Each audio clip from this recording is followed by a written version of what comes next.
पालन पोषण होने लगा। सुखदेव जी महाराज कहते हैं, राजन एक दिन की बात है, भरत जी के आश्रम से एक हिरणों का झुंड निकला। भरत जी तो अपने मृगछोने को प्रेम करते थे। हिरण का झुंड निकला, उस मृगछोने ने देखा ये सारे तो मेरे जैसे हैं, तो मैं इस मनुष्य के साथ क्या कर रहा हूं। वो मृगछोना हिरणों के साथ भाग गया। प्रातः काल से सायंकाल का समय हो गया। भरत जी महाराज विचार करते हैं, मैंने उससे प्रेम किया है, वो आएगा। लेकिन प्रातः काल से सायंकाल का समय हो गया, अद्यापि न आगच्छति मृगवधोन्यासः। अब भरत जी का मन बैठने लगा। भरत जी महाराज कहते हैं, अद्यापि न आगच्छति मृगवधोन्यासः, वो हिरणी की धरोहर अभी तक आई नहीं। हाँ, भरत जी ने उससे प्रेम किया था, वो तब लौटता जब उसने भरत जी से प्रेम किया। भरत जी को हिरण के प्रति मोह हो गया था। ये प्रेम और मोह में कुछ ज्यादा अंतर नहीं, लेकिन मेरे भाई बहन, प्रेम समर्पण करता है और मोह पाने का प्रयास करता, दोनों में इतना ही अंतर है। भरत जी के जीवन का अंतिम समय आया। भरत जी हिरण का चिंतन करते करते उन्होंने अपने प्राण त्यागे। शास्त्र कहता है, अंते या मतिः सा गतिः, जीवन के अंतिम अवस्था में व्यक्ति जैसा जिसका चिंतन करता है उसी की योनि को प्राप्त होता है। अगला जन्म भरत जी को हिरण का प्राप्त हो।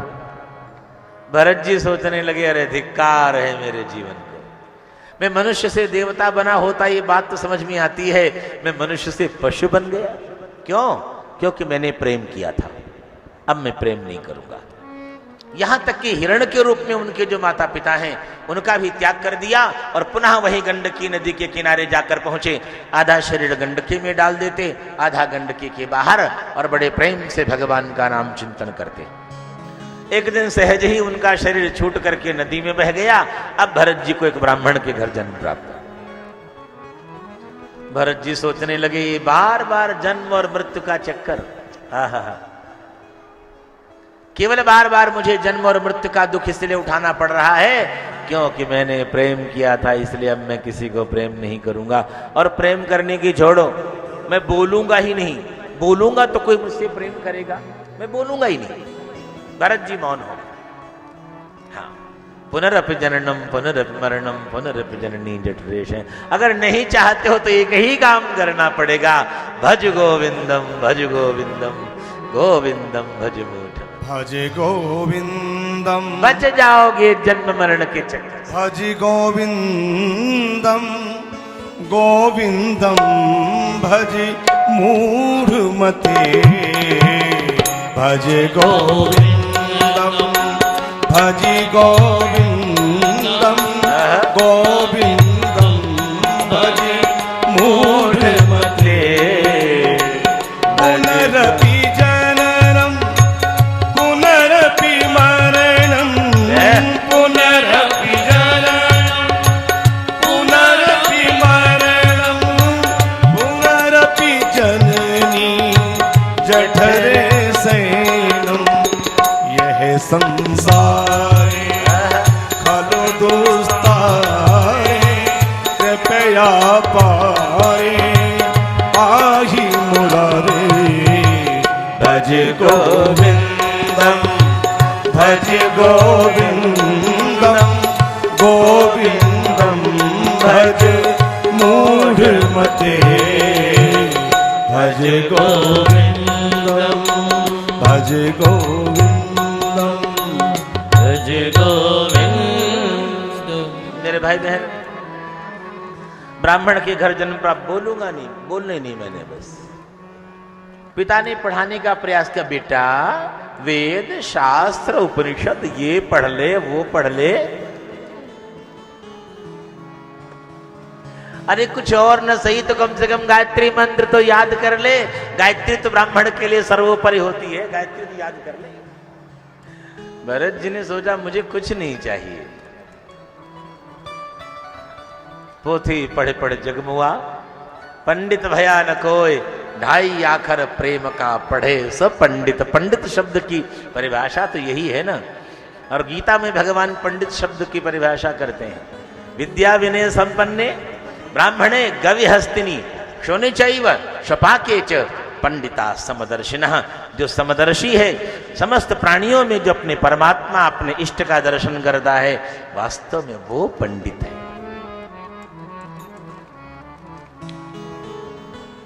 पढ़ाते पढ़ाते बेचारे पिताजी पढ़ गए। जब तक मां जीवित रही तब तक भोजन की चिंता नहीं रही, लेकिन मां के जाने के बाद कौन करेगा?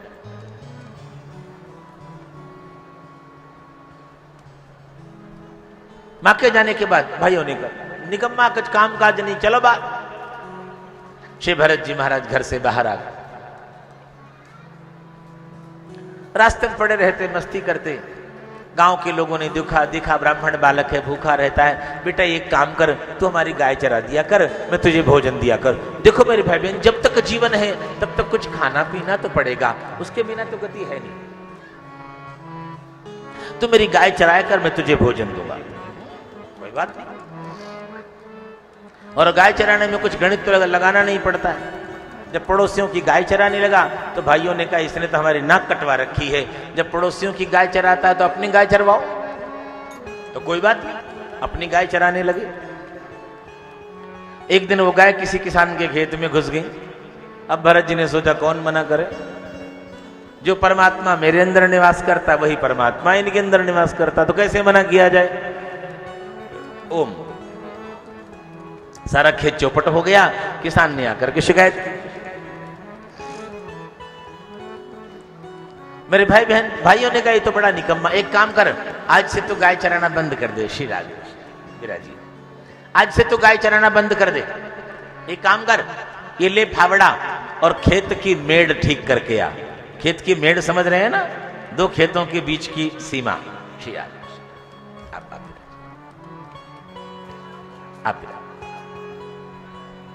जाकर खेत की मेड़ ठीक करके आओ। भरत जी महाराज फावड़ा लेकर चले तो गए, लेकिन भरत जी की दृष्टि में मेड़ की ऊंचाई, समतल और गड्ढा, इन तीनों में किसी प्रकार का कोई भेद नहीं था। इसलिए भरत जी महाराज कभी तो मेड़ को काट करके बराबर कर देते, तो कभी समतल में गड्ढा खोद के, बोलो ना, गड्ढा खोद के आ जाते। उनके लिए तीनों बराबर है। भाइयों ने कहा ये तो जड़ है, जड़। जड़ शब्द का अर्थ होता है मूर्ख। अच्छा भला उनका नाम था भरत, नाम पड़ गया जड़। अब भरत जी महाराज बाहर रहते, कोई चिंता नहीं, खाते पीते मस्ती करते। सुखदेव जी महाराज कहते राजन, एक दिन की बात, एक चोरों का सरदार, आज घनघोर अमावस्या की रात्रि है, एक चोरों का सरदार अपने घर में संतान प्राप्त करने के लिए, किसी मनुष्य की बलि चढ़ाने के लिए वो किसी को पकड़ के लाए।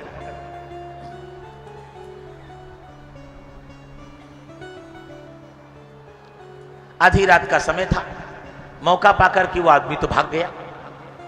अब बलि किसकी चढ़ाई जाए, तो सरदार ने अपने साथियों से कहा जाओ किसी को तो पकड़ के लाओ। अब वहां कौन मिलने वाला था, श्री भरत जी महाराज हृष्ट पुष्ट थे, इन्हीं को पकड़ा और लेकर पहुंच गए।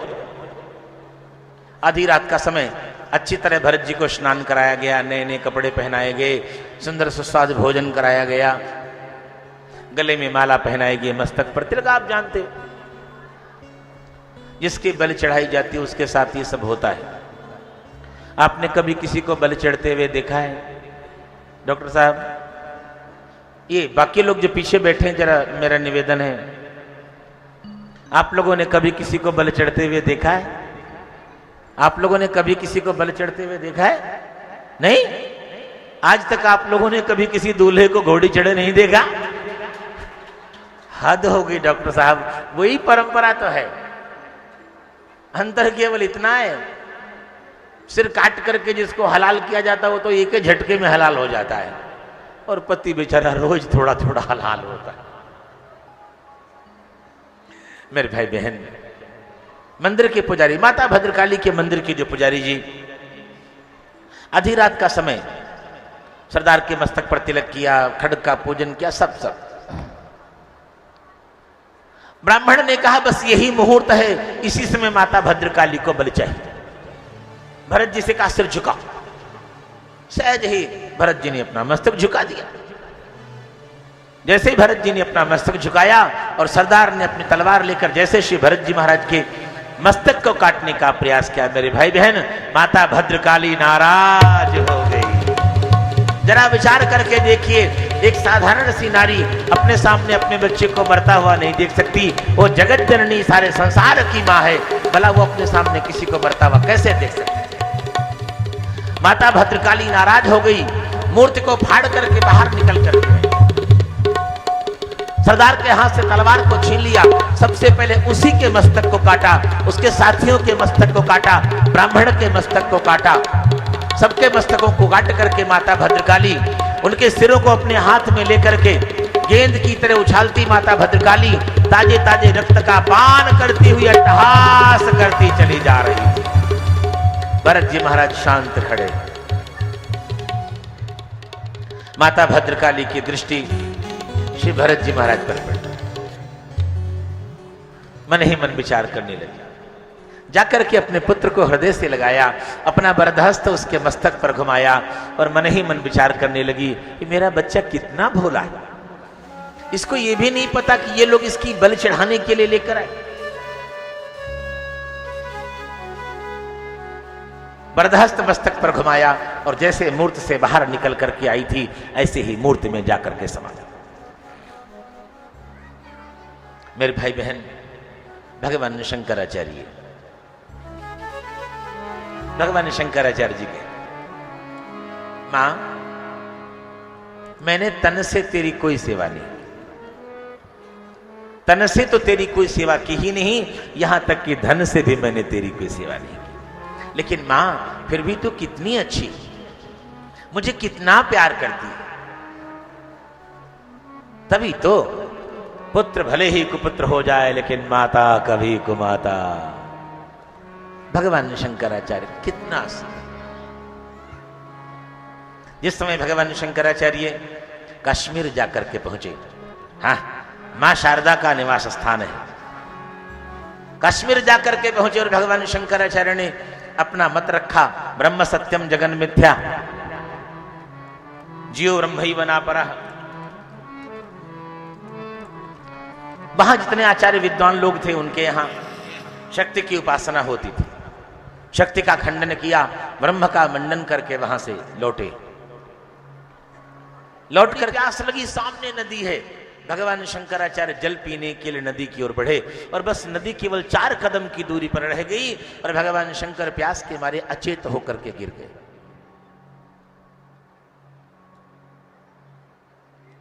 कुछ देर में हल्की सी आवाज कानों में पड़ी, जैसे कोई छम छम करती कोई देवी भगवान शंकराचार्य के पास से निकल करके जा रही। भगवान शंकराचार्य ने धीरे से अपनी आंखें खोली, देखा एक सुंदर युवती अपने कटिभाग पर कलश रख करके जल लेकर के भगवान शंकर के पार से छम छम करती निकलती चली जा रही। भगवान शंकराचार्य ने कहा, देवी मुझे बहुत प्यास लगी है, मुझे थोड़ा सा जल पिला। तो उस देवी ने कहा, पलट करके बड़ी कुटिल मुस्कान मुस्कुराई और मुस्कुरा करके बोली, अरे 4 कदम पर नदी है, आगे बढ़ करके जल पी लो। भगवान शंकराचार्य ने गिड़गिड़ाते हुए कहा, देवी मैं सच कहता हूं, आज मेरी अवस्था ऐसी हो रही है जैसे 85 साल के बूढ़े की होती। 85 साल का व्यक्ति जैसे कुछ कार्य करने में असमर्थ होता है, आज वही दशा है। मेरे शरीर में शक्ति नहीं है, मैं आगे नहीं बढ़ पा रहा। देवी फिर मुस्कुराई, बड़ी कुटिल मुस्कान के साथ उसने कहा, अगर तुम्हारा शक्ति के बिना काम नहीं चल रहा है तो फिर तुमने वहां पर शक्ति का खंडन किस बल पर किया? शक्ति कोई चीज होती ही नहीं है, शक्ति की आवश्यकता ही नहीं है, तो तुमने शक्ति का खंडन किस बल पर किया? तब बात भगवान शंकराचार्य की समझ में आई, ये देवी कोई और नहीं है, साक्षात जगत जननी है, शक्ति स्वरूपा है, ये दुर्गा है, मां है। और तब भगवान शंकराचार्य ने देवी पराध क्षमा स्तोत्रम का निर्माण, बड़ा सुंदर, थोड़ा सा भाव। भगवान शंकराचार्य जी कहते, मां मैंने तेरी तन से कोई सेवा नहीं। जगन मातर मातस्तव चरण सेवा न रचिता जगन्मातर मातस्तव चरण सेवा न रचिता नवादत्तं देवी द्रविणमपि भूयस्तव मया नवादत्तं देवी द्रविणमपि भूयस्तव। मैंने न तो तन से तेरी कोई सेवा की है, ना ही धन से तेरी कोई सेवा की है, लेकिन माँ तू कितनी अच्छी, फिर भी मुझे कितना प्यार करती। तथापि तुम स्नेहम मये निरुपमं यत्र कुरुषे कुपुत्रो जायेत क्वचिदपि कुमाता न भवति कुपुत्रो जायेत क्वचिदपि कुमाता न भवति जगन्मातर मातस्तव चरण सेवा न रचिता जगन्मा। हे जगन्माता, हे संसार की माँ, मैंने तन से तो तेरी कोई सेवा की नहीं, यहाँ तक कि धन से भी कोई सेवा नहीं की, फिर भी तू कितनी अच्छी है। तथापि तुम स्नेहम मई निरुपमम यत् प्रकुरुषे निरुपमम। आहा, फिर भी आप मुझे कितना सारा प्यार करती है। सत्य है, कुपुत्रो जायेत क्वचिदपि कुमाता। माँ के जैसा संसार में भला कौन हो सकता है। तो मेरे भाई बहन, आज भगवती भद्रकाली ने भरत जी महाराज के प्राणों की रक्षा की। सुखदेव जी महाराज कहते राजन, एक दिन की बात, उशीनड़ देश का राजा जिसका नाम रहुगण है, पालकी में सवार होकर के ज्ञान प्राप्त करने के लिए भगवान कपिल के पास जा रहा। मार्ग में उसका एक कहार बीमार हो गया। अब कहार कहां से आया? रास्ते में भरत जी महाराज मिल गए, उन्हीं को पालकी में लगा लिया। राजन, यद्यपि वो इस योग्य नहीं थे, फिर भी उवाह शिविकाम समहान भावः, उन महान भाव ने पालकी को भी उठा लिया। लेकिन मेरे पांव के नीचे आकर कोई कीड़ा मकोड़ा न मर जाए, ऐसा मान करके भरत जी महाराज कभी बड़ा कभी छोटा, कभी दायां तो कभी बायां कदम रखने लगे, और परिणाम ये हुआ पालकी ऊंची नीची। राजा तो राजा होता है भाई। रहुगण को बड़ा क्रोध हुआ। रहुगण ने डांट करके कहा, हे वो उठा रहा साधुतिक्रमत किमिति विषम मुह्यते यानमिति। अरे पालकी को ढोने वाले लोगों, कैसे ऊंची नीची पालकी उठा रहे हो? ठीक से लेकर के चलो, नहीं तो हम तुम्हें दंड देंगे। एक बार, दो बार, तीन बार, जब बार बार उसने यही कहा हम तुमको दंड देंगे। अच्छा, रहुगण ने सोचा जरा देखूं तो सही है कौन। उसके सेवकों ने कहा, महाराज ये जो नया नया कहार आया है, अभी इसको ठीक से चलना नहीं, महाराज सीख जाएगा धीरे धीरे। लेकिन राजा तो राजा। झांक करके देखा तो भरत जी महाराज हृष्ट पुष्ट थे। मेरे भाई बहन, आप जानते हो ना, जब किसी मोटे ताजे आदमी को हम छेड़ते हैं तो ये थोड़े कहते हैं तू मोटा है। हाय हाय, बेचारा कितना दुबला पतला है, यूं लगता जैसे बहुत दिनों से इसे कुछ खाने पीने को। भरत जी को देखा तो ऐसा उसने उपहास किया, अरे तो पालकी को ठीक से उठाएगा नहीं तो मैं तुझे दंड दूंगा। एक बार, दो बार, तीन बार, कब तक? सबसे शीतल चंदन की लकड़ी होती है, सबसे शीतल चंदन की लकड़ी होती है। लेकिन मेरे भाई बहन, अगर चंदन की लकड़ी को भी ज्यादा रगड़ोगे तो उससे भी आग निकल आएगी। अतिशय रगर और करे जो कोई तो अनल प्रगट चंदन ते हो। चंदन से भी आग निकल पड़े। भरत जी ने डांट करके कहा, तो योदितम व्यक्तम विप्रलब्धम। ध्यान से पीना, बड़ा सुंदर प्रसंग है। तो योदितम व्यक्तम विप्रलब्धम भरतुर समय स्याद्यदि वीर भारः गंतुर यदि स्यादधिगम्य मध्वा पीवेति राशौ न विदाम प्रवादः। मेरे भाई बहन श्री भरत जी महाराज कहते हैं त्वयोदितम व्यक्तम विप्रलब्धम भरतुर समय स्यात्। तू मेरा मालिक है, तू मेरा स्वामी है, तू मुझे दंड देगा? अरे कीड़े मकोड़े की संतान, तेरी औकात क्या है?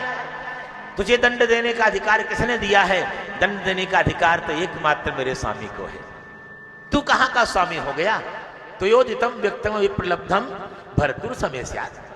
तू मेरा स्वामी है, स्वामी केवल मेरा गोविंद है, मेरा परमात्मा है। रही बात तेरा भार ढोने की, तो सुन, भार ढोने वाला तेरा ये शरीर है, भार ढोने वाला शरीर है, आत्मा भार नहीं ढोती।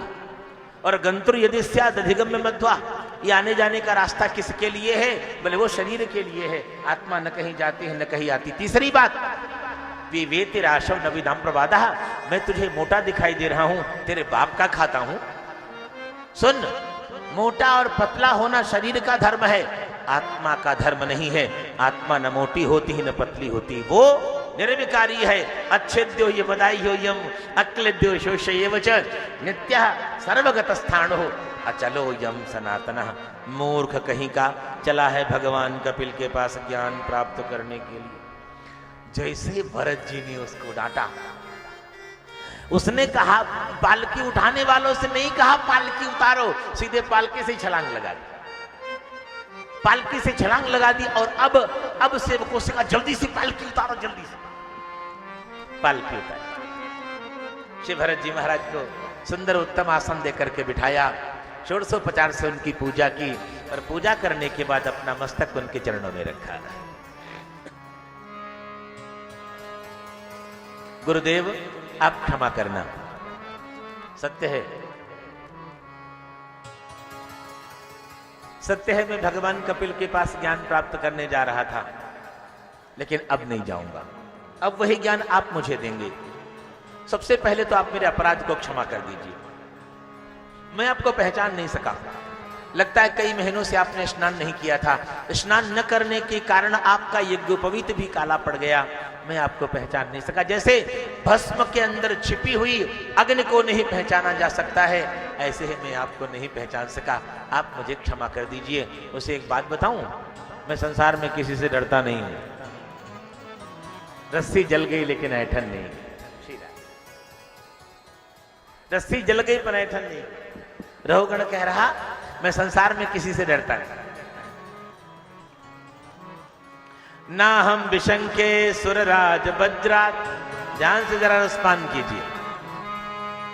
ना हम विशंके सुरराज वज्रात, न त्रिक्षशूला न यमस्य दंडात, नाग्नर्क सोमा नीलवित्त पास्त्रात, शंके भृशं ब्रह्म कुलावमाना। ना हम विशंके सुरराज वज्रात, मैं देवराज इंद्र के वज्र से नहीं डरता। न त्रिक्षशूलात, भगवान शंकर के त्रिशूल से भी नहीं डरता। यमराज के दंड से भी नहीं डरता। भगवान नारायण के चक्र से भी नहीं डरता। यहां तक कि सूर्य चंद्रमा आदि किसी से भी नहीं भयभीत नहीं होता।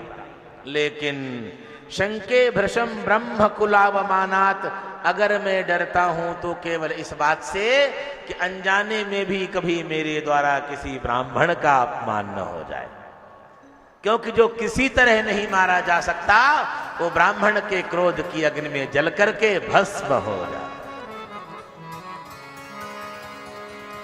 इंद्र कुलिश मम शूल पिसाला, भगवान शंकर पार्वती जी से कहते हैं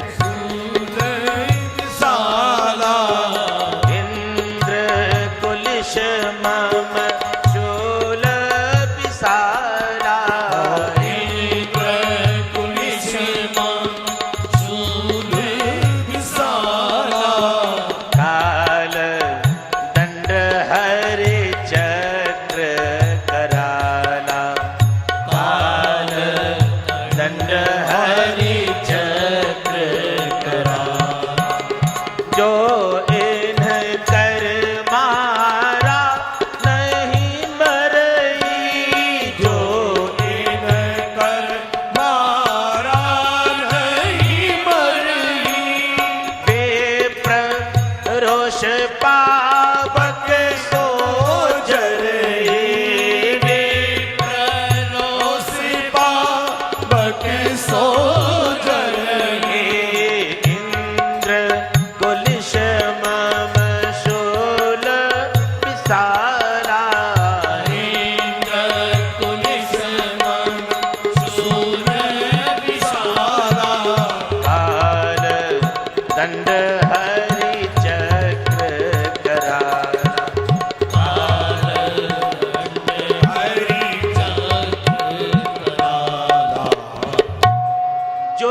दिव्यास्त्रों से भी नहीं मारा जा सकता, ब्राह्मण के क्रोध की अग्नि में जलकर भस्म हो जाता है।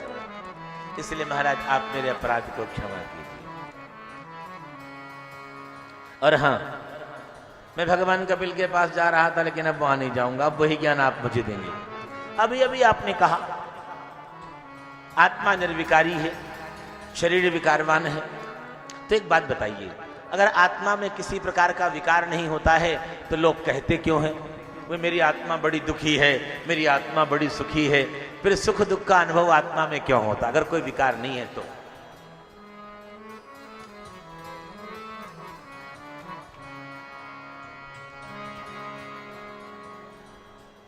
श्री भरत जी महाराज कहते हैं, राजन,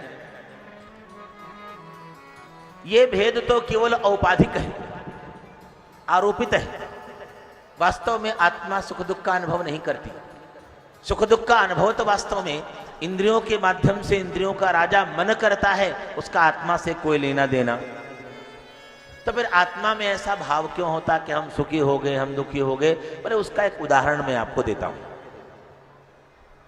आप अपने घर जब आप जाएं तो आप कुकर में भोजन बनाएं, जो बनाते हो, दाल चावल आदि। जब आज भोजन आप बनाने के लिए जाएं तो उस बर्तन में एक पत्थर का टुकड़ा डाल दीजिए, बोलो ना। अब ये बताओ, दाल बन जाएगी कि नहीं? दाल बनेगी कि नहीं बनेगी? पक जाएगी ना? पत्थर पकेगा, पत्थर गलेगा, गर्म होगा, गर्म भी नहीं होगा। इतनी सी बात केवल है, जैसे गर्म पात्र में पड़ा हुआ पत्थर न गलता है न पकता है, गर्म होता है। गर्म होता है उष्ण पदार्थ के साहचर्य से, गर्म पदार्थ के साथ रहने से केवल वो गर्म हो जाता है, उसमें किसी प्रकार का कोई विकार नहीं होता है। ऐसे ही ये शरीर तो आत्मा का है, आत्मा इसके अंदर निवास करती है। वास्तव में उसमें किसी प्रकार का कोई विकार नहीं होता है। बस केवल अंतर केवल इतना है कि इंद्रियों के माध्यम से सुख दुख का अनुभव तो इंद्रियों का राजा मन करता है। क्योंकि आत्मा भी इंद्रियों की तरह शरीर में ही रहता है, इस नाते इंद्रियों के आरोप हम आत्मा में कर देते हैं कि आत्मा सुखी दुखी हो गई। वास्तव में आत्मा न सुखी होती न दुखी होती है, आत्मा निर्विकारी है। ये ज्ञान हो जा तो यही तो आत्मज्ञान है। अच्छा एक बात बताओ, ये आत्मज्ञान भी क्षणिक महादेव महादेव क्षणिक ज्ञान है। गुरुदेव आत्मज्ञान कैसे प्राप्त हो? भरत जी महाराज का रहो गण तत्तपसा न याति, रहो गण तत्तपसा न याति, न चेज्जया निर्वपणात् गृहाद्वा, न छंदसा नैव जलाग्नि सूर्यैर् बिना महत्पादरजोभिषेकम्। रहो गण तत्तपसा न याति, तपस्या से आत्मज्ञान प्राप्त नहीं होता, यज्ञ करने से प्राप्त नहीं होता, वेद का अध्ययन करने से प्राप्त नहीं होता है, यहां तक कि घर द्वार छोड़ करके हरिद्वार जाने से भी ये ज्ञान प्राप्त। तो ज्ञान कैसे प्राप्त होता है? बोले बिना महत्पाद रजोभिषेकम। जब तक ये जीव महापुरुषों की चरण धूलि को अपने मस्तक पर धारण नहीं करता, तब तक आत्मज्ञान प्राप्त नहीं होता। रघुगण ने कहा, गुरुदेव आपने बहुत अच्छी दवाई बता दी, अब ये बता दीजिए ये महापुरुष कहां मिलेंगे? भरत जी बोले, ये तो मुझे भी नहीं पता महापुरुष कहां मिलेंगे। रघुगण बोला, कोई बात नहीं, मुझे मिल गए महापुरुष। भरत जी बोले, हद हो गई, कहां मिल गए? रघुगण बोला, मैं आज के बाद एक काम करूंगा, संसार में जो भी कोई व्यक्ति, स्त्री पुरुष बालक वृद्ध, जो भी कोई मेरे सामने पड़ जाएगा मैं उसी को प्रणाम करूंगा। नमो युवभ्यो नमः आपटुभ्या। जो भी कोई मेरे सामने पड़ जाएगा मैं उसी की चरण धूलि को अपने मस्तक पर धारण करूंगा। भरत जी बोले, इससे क्या होगा? रघुगण बोला, इससे होगा ये, ऐसे तो किसी के मस्तक पे लिखा नहीं मैं महापुरुष हूं, पर जब मैं सबको प्रणाम करूंगा तो कभी न कभी कहीं न कहीं कोई न कोई महापुरुष तो, बोलो ना, इस तरह से सहज ही उन महापुरुषों की चरण धूलि हमारे मस्तक तक पहुंच जाएगी और बस हमें आत्मज्ञान हो जाएगा। भरत जी को बहुत आनंद हुआ, बात तो ठीक है। तुलसिया संसार में और सब ते मिलिए धाय, क्यों? बोले ना जाने किस वेश में नारायण मिल जाए, नारायण मिल जाए। मेरे भाई बहन श्री भरत जी महाराज चले गए। रघुगण कहता है मेरे गुरुदेव यहाँ मिले, मुझे यहीं उपदेश प्राप्त हुआ, मैं यहीं रह करके साधना करूंगा। लौट करके अपने नगर नहीं गया, वहीं रह करके उसने मोक्ष को प्राप्त किया। सुखदेव जी महाराज कहते हैं कि हे राजन, बड़ा सुंदर भूगोल खगोल का वर्णन किया गया, नरकों का वर्णन करने लगे। जब एक एक नरक का वर्णन करने लगे, 28 प्रकार के नरक हैं, तामिश्र, अंधतामिश्र, रौरव, महारौरव, कुंभी, पाक आदि। एक एक करके जब नरकों का वर्णन करने लगे तो महाराज परीक्षित थर थर करके कांपने लगे। महाराज परीक्षित ने कहा, गुरुदेव इन नरकों से बचने क्या कोई मार्ग नहीं? गुरुदेव ने कहा, एक रास्ता है। सकृन् मनः कृष्ण पदारविंदयोर निवेशितम तद गुण रागिये रे नते यमं पाशभृतश्च तज भटान सपने पिपश्यन्ति हि चीर्ण निष्कृता। एक मार्ग ये है कि सकृन् मनः कृष्ण पदारविंदयोर, जो अपना मन एक बार भगवान श्री कृष्ण के चरण कमलों में लगा देता है, यमदूतों की तो कौन कहे, यमराज भी उसकी ओर आंख उठा कर गए। इस विषय में उन्होंने अजामिल का प्रसंग सुनाया, जिसने 2 बार नारायण का नाम लिया और उद्धार हो गया। यमराज अपने दूतों से कहते हैं, सेवकों से कहते हैं, भगवान की जो भक्ति करते हैं मैं उनका कुछ नहीं कर सकता, उनका कुछ नहीं बिगाड़ पाता। इसलिए जो लोग जीवन में भगवान की भक्ति करते हैं, मैं दंड किनको देता हूं? यमराज कहते हैं, जिह्वा न भक्ति भगवद गुण नामधेयम चेतश्चन स्मरति तच्चरणारविंदम कृष्णाय नो नमति यच्छिर एकदापि ताना नयद्ध मस्तो कृत विष्णु कृत्यान। जो अपने जिह्वा से एक बार भगवान का नाम नहीं लेते, जिनका मस्तक एक बार भी भगवान के चरणों में नहीं झुकता, जिनका चित्त भगवान में नहीं लगता, ऐसे पापियों को मेरे पास लेकर के आओ, मैं उनको दंड देने में समर्थ हूं, मैं भगवान के भक्तों को दंड नहीं दे सकता। इस तरह अजामिल का प्रसंग सुनाया। मेरे भाई बहन, कुछ समय पहले आपने प्रसंग हिरण्याक्ष का सुना था। हिरण्यकश्यप ने सोचा, नारायण ने मेरे भाई को मारा है, मैं बदला लूंगा। बदला लेने के लिए उसने अत्याचार करना आरंभ कर दिया। जब भगवान हिरण्यकश्यप की शरण में नहीं आए तो हिरण्यकश्यप तपस्या करने चला गया। कितना तप किया? बोले सत्यपे मंदर द्रोण्याम तपः परम दारुणम ऊर्ध्वबाहो नभो दृष्टे पादांगुष्ठा श्रितावनि। महेंद्र पर्वत पर तप करने के लिए गया। सत्यपे मंदर द्रोण्याम तपः परम दारुणम, ऊर्ध्वबाहो, बाहों को ऊपर उठा लिया, नभो दृष्टि, अपनी दृष्टि को आकाश में टिका दिया, पादांगुष्ठा श्रितावनि, पैर के अंगूठे के बल पर खड़े होकर उसने तपस्या की। कितना तप किया बोले पता नहीं, लेकिन प्राणाय हस्ते शेरते, इतना पता है उसके प्राण केवल हड्डियों में बाकी थे, बाकी कुछ बचा नहीं था। भगवान ब्रह्मा से वरदान प्राप्त करके लौटा, चारों ओर अत्याचार करने लगा। सब देवताओं ने प्रार्थना की भगवान से, भगवान आप इसको मार डालिए। भगवान बोले नहीं मार सकता मैं इसको। कारण? बोले यदा देवेषु वेदेषु गोष विप्रेषु साधुषु धर्मे मयि च विद्वेषः सर्वा सबः आशु विनश्यति। मैं इसको मारूंगा नहीं। जो व्यक्ति वेद के प्रति, ब्राह्मणों के प्रति, धर्म के प्रति, गायों के प्रति और मेरे प्रति जब कोई व्यक्ति द्वेष करता है तब उसे मैं मारता नहीं, उसे मारना नहीं पड़ता है। सवा आशु विनश्यति, वो अपने पापों से ही नष्ट हो जाता है। जब ये अपने पुत्र से द्वेष करेगा तब मैं इसको मारूंगा। युधिष्ठिर ने देवर्षि नारद से पूछा, ये प्रसंग वहीं का है। युधिष्ठिर ने एक बार देवर्षि नारद से पूछा, महाराज हमने सुना है पिता अपने पुत्र को डांटता है, मारता है, यहां तक बात समझ में आती है, लेकिन हिरण्यकश्यप ने अपने पुत्र से द्वेष क्यों किया, ये मुझे आप बताइए। मंगल में प्रसंग वही,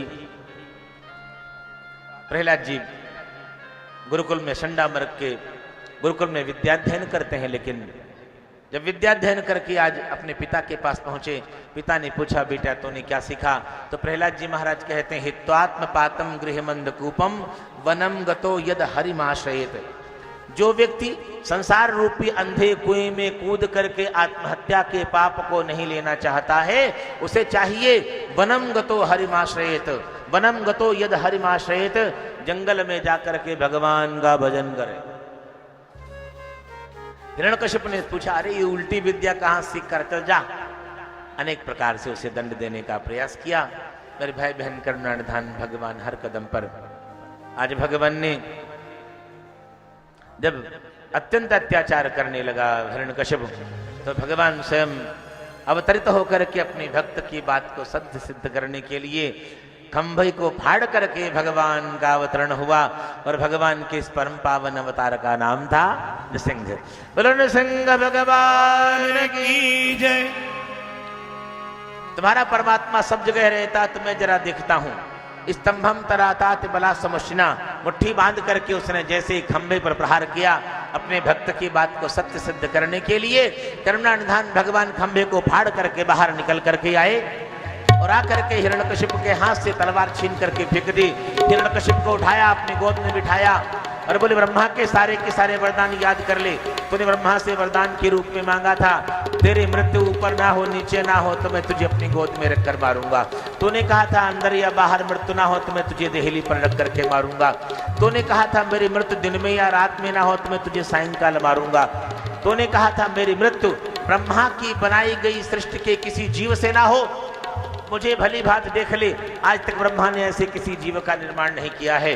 तूने वरदान में मांगा था कि मेरी मृत्यु किसी शस्त्र या अस्त्र से ना हो तो मैं तुझे अपने नाखूनों से मारूंगा। ऐसा कहकर के भगवान ने उसके पेट को फाड़ा और हिरण्यकश्यप का प्राणांत हो गया। लेकिन भगवान का क्रोध शांत होने में नहीं आ रहा था। भगवान ने प्रहलाद जी से कहा, भैया तुम जाओ भगवान के क्रोध को शांत करो। प्रहलाद जी ने जैसे भगवान को प्रणाम किया, झट करके भगवान का क्रोध शांत हुआ।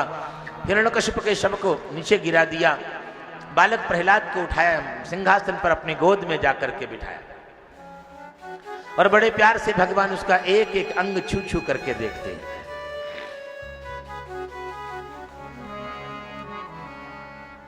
पयेदं बपुः कुचवय सुकुमार में तत् कोईता प्रमत्त कृत दारुण यातनास्ते आलोचितो हि विषयो यमभूत पूर्वः क्षंतव्य मंग यदि में समये विलंबः। तेरी छोटी सी आयु है, कोमल शरीर है, फिर भी तेरे पिता ने तुझे कितना दंड दिया। आखिर तेरा अपराध क्या था? तेरा अपराध केवल इतना था कि तू मेरा नाम लिया करता था, बाकी तेरा कोई अपराध नहीं था। मेरे बच्चे, मुझे ऐसा लगता है जैसे मेरे आने में थोड़ा विलंब हो गया, थोड़ी देरी हो गई। अगर तुझे भी लगता है मेरे आने में देरी हुई तो मेरे बच्चे तू मुझे क्षमा कर दे। बोले नृसिंह अंग कोमल तुम्हारे हाय, असुर ने मारा मम नाम एक गाने से। बोले नृसिंह अंग कोमल तुम्हारे हाय, असुर ने मारा मम नाम एक गाने से। गिर से गिरायो पुन जल में डुबायो हाय, अग्नि में जलायो राखे कसर न सताने में। मार्ग में गाड़ो ताक तीरन सो मार्यो हाय, बड़ो दुख पायो है निश्चर के जमाने में। मंजुल मुखार बिंद चूमि चूमि प्रभु कहें, मंजुल मुखार बिंद चूमि चूमि प्रभु कहे। क्षमा करो प्यारे भक्त देर भई आने में, क्षमा करो प्यारे वत्स देर भई आने में। मांग क्या मांगता, जो मांगेगा सो दूंगा। प्रहलाद जी कहते हैं मुझे कुछ नहीं चाहिए। अरे कुछ तो मांग ले। प्रहलाद जी महाराज कहते हैं तो बस इतनी करुणा कीजिए। ये जैसे भी थे मेरे पिता थे, मैं जानता हूं इन्होंने आपसे द्वेष किया, इसके बाद भी मैं चाहता हूं आप इतनी करुणा कीजिए मेरे पिता की दुर्गति न होने पाए, मेरे पिता की सद्गति हो जाए, इतनी करुणा कर दीजिए बस।